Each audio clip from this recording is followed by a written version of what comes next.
today's hashtag R6 Prepares podcast will feature our 2020 Community Preparedness Award winner, Region 6 Community Preparedness Award winner, Lynn and Lawton Public Schools, who've done an excellent job instituting whole community partnership in their drills and exercises dealing with active shooter and all kinds of school emergency and community emergency issues. Please welcome Lynn Cortez. Hi, I'm FEMA Region 6 Community Preparedness Officer Bill Bischoff, and this is the hashtag R6 Prepares podcast. It shines a light on community preparedness across Arkansas, Louisiana, Oklahoma, New Mexico, Texas, and the 68 tribal nations within. We hope you enjoy the show. Welcome to the hashtag R6 Prepares podcast, Lynn Cortez. Thank you very much for joining us, and congratulations on winning the 2020 Community Preparedness Award from the FEMA Region 6 Community Preparedness Working Group. We are pleased to have you with us. You and Lawton Public Schools have done great things, so thank you very much for joining us. Thank you for having me. I'm so happy to be here. Well, if you will, just kind of tell us what kind of got you where you are. I have to tell you that our partner, Vicki Boyles from East Mountain CERT in Torrance County, New Mexico, East Mountain CERT won this very award last year, and it put her and the way the award is selected is the Community Preparedness Working Group has a selection committee with two folks from each of the Region 6 states of Arkansas, Louisiana, Oklahoma, New Mexico, and Texas, and they all go over the top applications from each state. And when Vicki went over yours from Lawton Public Schools and the active shooter drills, she went, "Oh my gosh, just the herding of cats that Lynn Cortez has done is amazing." So, if you will, just kind of tell me about the herding of cats. What all did you have to wrangle to get this done? Well, thankfully, this really started 5 years ago with Fort Sill and their requirement to work with the school district. And so herding cats was not done by myself. I had a team and some really, really great partners that worked with us with the school district over the past 5 years. So we had that relationship built, and we had also celebrated what we did on Fort Sill. So when this idea came about 3 years ago, really is what I had the insight of what we did on base, we needed to do outside with our community partners, because the relationship built from this exercise on Fort Sill is something I want done within our local community. And we've always worked great with our partners, but we've never trained with them in such a capacity that we are today for when the pandemic happened. So it's a symbiotic. It sounds like it's a symbiotic relationship. It sounds like you are together, the school, the city, the county, and the base. But it's a thing where you just more readily put it all together and really started working together instead of just knowing who one another were. Right, and even in that case, I worked with a lot of them daily on different activities, but they didn't work together in this capacity. So it was brand new for them to partner up with people that were in the community. And I'll go this step further, that we have our own police department in our district. They have not ever formally trained with our police department for the community. So having them at the table, speaking the same language, understanding each other, and just having that focus of protecting all of our citizens in our area, then it was something that I was excited to make happen, and they were excited to be a part of. So Fort Sill's team we can call them at any given time, and they know what the expectations of are the district. And that's what we wanted our community, our Lawton, to know as well, so that they were tracking, and we would have a collaborative effort all around. And not only can they help us, but we can help them too.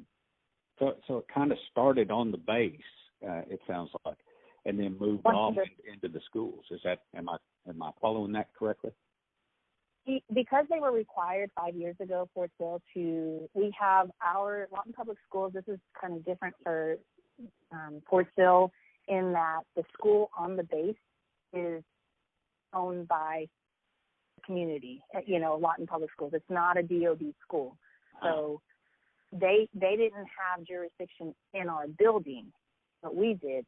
So we also didn't have legal authority, and that came about 5 years ago. We had resource officers on base come to find out that legally we can't, because that's not our jurisdiction. So we really have to get together and have some really hard conversations. Okay, if something happens, who's going to respond? How does that work?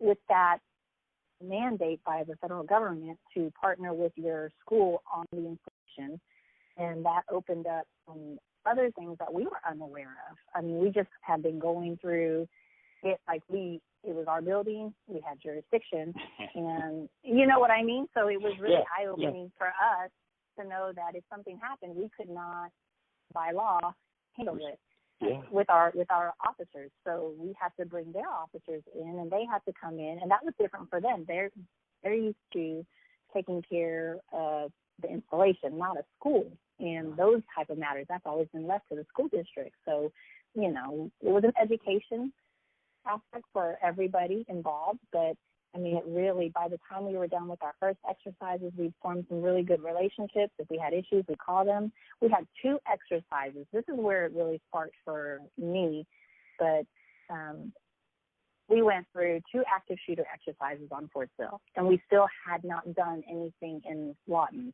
with our agency. So I didn't want to just let the staff transformed, our teachers, our students, and our parents. It was something eye-opening to them, and they knew what to expect in any kind of crisis. Our families outside of the base still didn't get that same sense, because they know that we were there, they knew that we had partners, but they weren't involved to the level that Fort Sill staff was. And we wanted that buy-in from all of our stakeholders in Lawton. And that was a really bridge between what we did on Fort Sill to say we did it, we were successful, we're still learning, we closed a lot of gaps. Emergency management was not on my scope 5 years ago, but it opened up. I came in as a communications major. Well, that's me. That's exactly. You're the communications director. And the fact that you've dialed down so deep into this, I feel like I'm talking to a fellow emergency manager. I love it. And Steve Gluck was very influential in ensuring that our district knew, the protocols. He provided a lot of training. I have so many FEMA certifications right now that I'm like, yes. And every time I get it, I went kicking and screaming the first few times that he told me, like, Lynn, you have to take this course. You won't get it. Lynn, you need to do this. You've got to have that cop. And I'm like, what? I felt like I was back in the military with my husband, all these acronyms. Right. But I love every part of emergency management, and I have a whole newfound respect that I take that and I share it with our leadership. I share it with our teachers. It's not something that you can take for granted. There are so many people in the emergency management aspect of it that will never come out and tell you what they do, because that's not their job to tell you what they do. It's their job to protect their populace and to ensure that you have a normal life every day. And their job is to ensure that you can go day to day and feel safe wherever you're at. So in that regard, I just have fallen in love with every emergency management person I have come in contact with, because there's so much that goes on behind the scenes that no one knows about. But it's important. I mean, absolutely, very, very important. And you know, in the last, I'd say 15, 20 years, we've seen the emergency management degree programs pop up and get really strong all across the region. So there's folks studying it and taking it very seriously before they ever get into the world. Used to, it was always police officers, fire department folks, people with law enforcement or EMS background that wound up in this profession. And now, you know, people can spot it before they get to college and follow the degree into it. So, yes. Right. Well, I think it's awesome. Steve Gluck, you mentioned him. Remind me which jurisdiction he's with. He is the Fort Sill emergency manager, Okay. but he does a lot outside of that. I mean, he's a part of our emergency management outside in the county. And so he kind of has his hands in everything, but his main role was, you know, for me, how I got to know him was through Fort Sill. He's their EM. Right. So he guided us. He took us through the first two Space Eagles active shooter exercises with our school district and created the training for us, made sure that we were in the know when we were dealing with preparation. I mean, we have so many planning meetings. The first year I did this, there was a planning meeting every Wednesday. I'm like, oh my gosh, what is but there's a lot of work. There's a lot of work that went to that. And so we were better prepared. And he saw that if we needed something as a district to make us better or to understand emergency operation plans, that's really how I got into what I'm doing now, because I was tasked to, hey, you need to update your emergency operation plans. And I'm like, okay, if I'm going to answer for that, I want to know what it means to have these plans together. And we had just built Freedom, so we were just getting into ensuring that they were safe. Well, you're on federal property. They want to make sure that your EOPs are up to date and that they're compliant. So we took their plans, which followed NIMS, and, you know, just a whole other language that education has never really been a part of. Yeah. And so we took that. I took that and I made it standard. I'm like, if it's good enough for the government, it's good enough for our local, you know, responders. So let's make it something that's standardized. And these are the things that Steve helped us really identify. We had a lot of gaps that we just weren't aware of. So his training, his knowledge, his skill set, all of that helped us to get to where we were. Who all do you have around that table when you're in those meetings? In Lawton first? Meetings? Yeah. When you start for the meetings that are going to take you through the drills and exercise, who are the partners that you bring? What agencies sit around that table with you? Okay, so we have our Comanche County Emergency Management Team. We have the City of Lawton. We have our Cameron University partners. We invited our local school districts around our area so that they didn't have to put on, but they could see what it looks like for their district. We have the Air Evac team. We have the MERC, our Medical Emergency Response Team. We have the County Commissioner. We have the Fort Sill Liaison, Great Plains Technology Center. We had our health department, our regional health department. We have the FBI. This is the cats. This is the aforementioned cats that are being herded right there.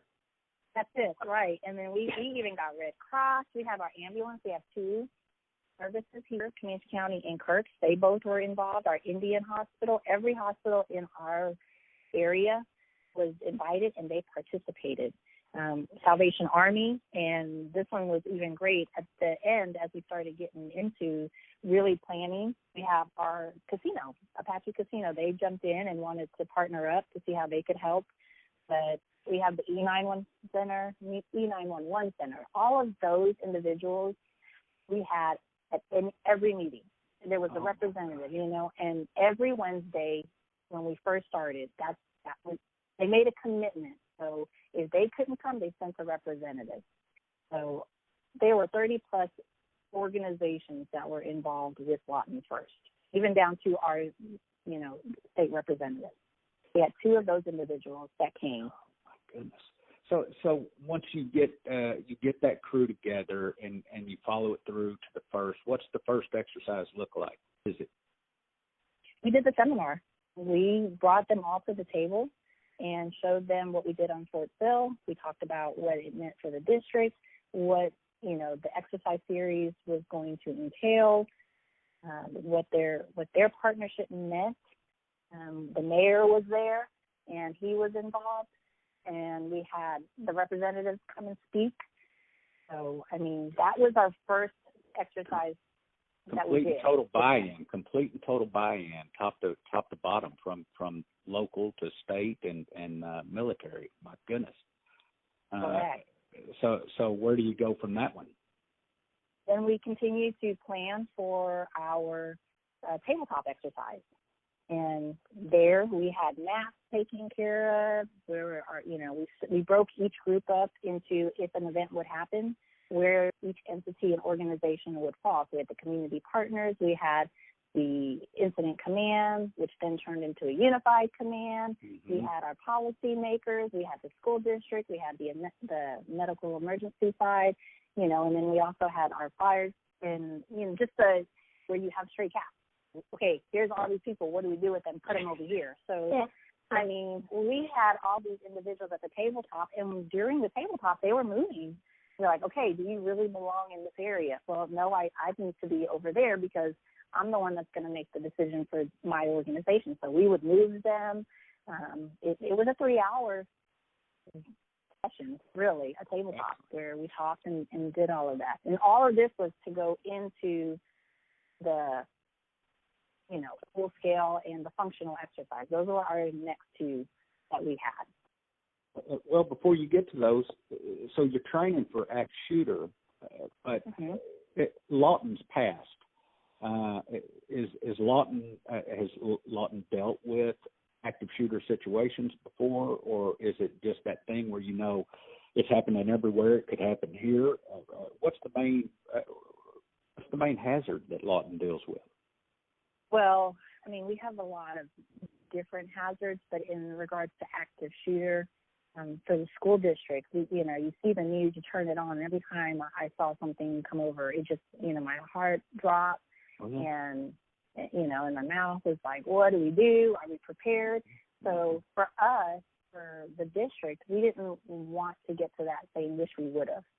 We wanted to be prepared, planning, preparation, all of that comes. I would rather exercise and have, and fail. And I've said it over and over in many of our meetings that I would rather fail in an exercise than fail during a crisis. Oh, yeah. And I will harken back to another podcast we did, and if you get a chance, listen to it on the hashtag R6Prepares YouTube channel with Noelle Jones out of Italy High School in Texas, who survived survived the school shooting, and she advised doing exactly what y'all have done, which is to get everybody to the table and find a way to deal with it before it ever happens, because it's something that'll be with her the rest of her life, but that's the cautionary tale she shares, and she's kind of devoted her life to that since then. Right, and we did, when we did this at Fort Sill, we all, 5 years ago, we said, okay, no, but then you saw more of it. Once you were exposed to it, it was almost like you saw it all the time, and we were not doing just to our students or our staff to pretend like it could not happen. Do we hope it happens? Never. We never want any situation like that to ever happen to any school or facility. You look at Walmart, and I think that's the closest to us where we thought there was a Walmart incident in Duncan, and that was going on during our planning meeting. So we took, lessons from that and applied it to, okay, here's that situation. Who did what in that area, and did it work in the way that we had been training? So we took all of those incidents, broke it down, and applied it to our community and our partners, and said, do we have this gap covered? Are we, do we need to have more discussions? And even during the planning meeting, as we went through our objectives and creating our exercise evaluation guide, having the discussion in our planning meetings opened up more gaps. Okay, well, do you do that? Do I do that? Well, no, that's in our EOP, and, what's our standard operation procedure? Where are you going to go from there? So those were a lot of things that we were able to do in those planning meetings where we either identified a gap, identified the need for training, or felt comfortable in the discussion that we say, hey, we've got that. Well, when you've got it all said and done, and all the training has been done, and when all the planning meetings have been conducted, and you finally get to the day of the big exercise, how's the exercise work? Well, so we didn't get to complete the full exercise because we had the pandemic. And so we had it scheduled.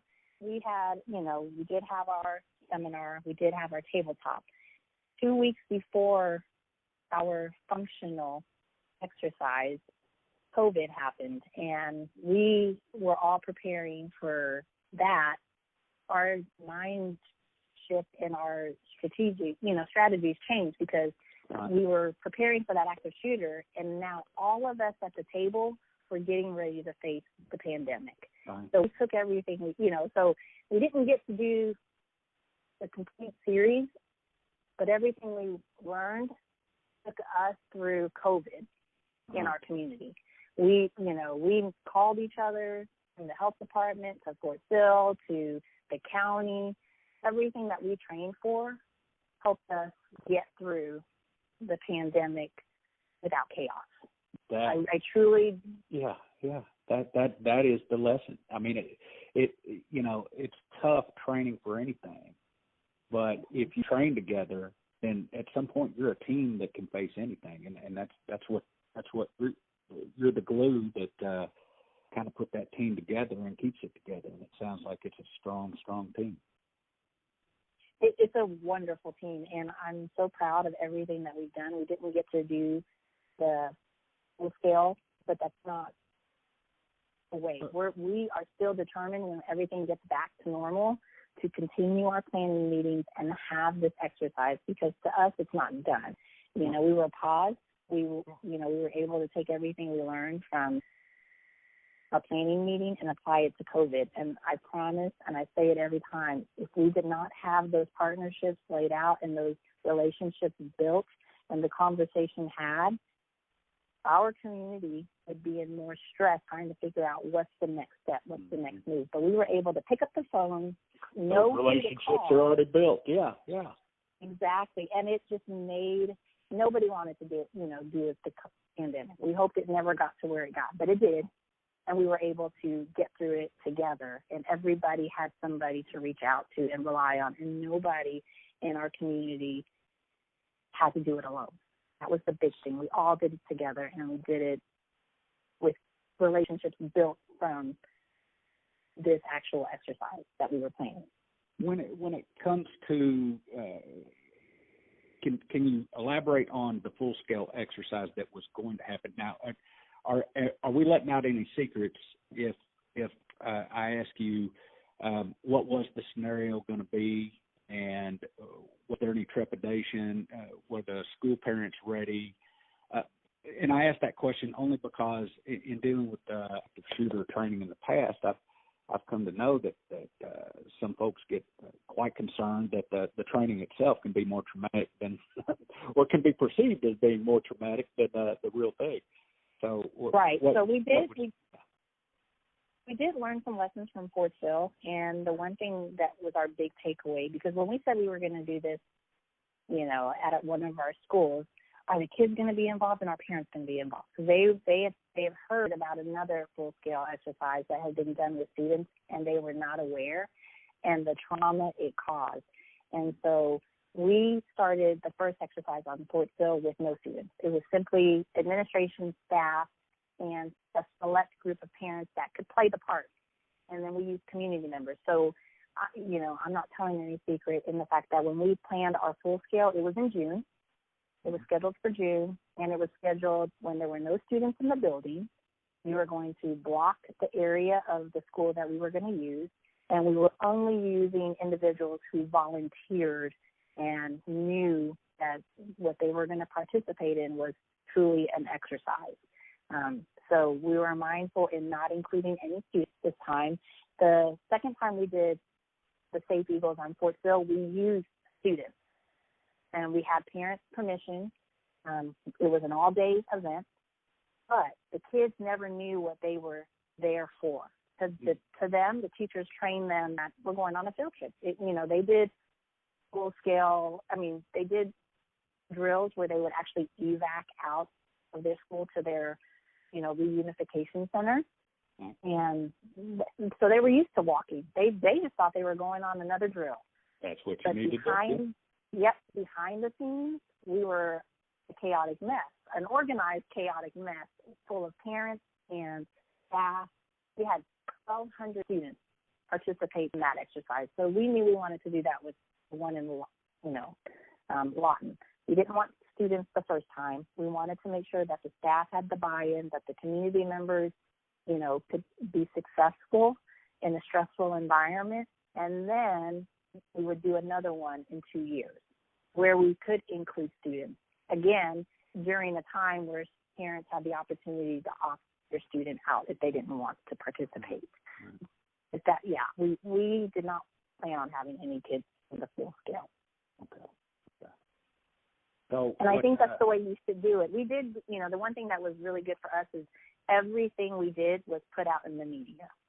So they knew that we were building up to a full scale. So it wasn't going to be a surprise when in June they saw a bunch of cops and police officers, emergency management, fire, FBI, OHP. When they saw us storm a building, the community was already aware that was an exercise. We did not want to scare them and think that there was a crisis. So we did a lot of communication. Yeah, transparency and communication are the key. I think that's why you're the right person for the right job. For about 8 years was how long I was in the classroom, came back out, did LPS TV some more, and an opportunity was presented to me when our previous communications director left and the door was open.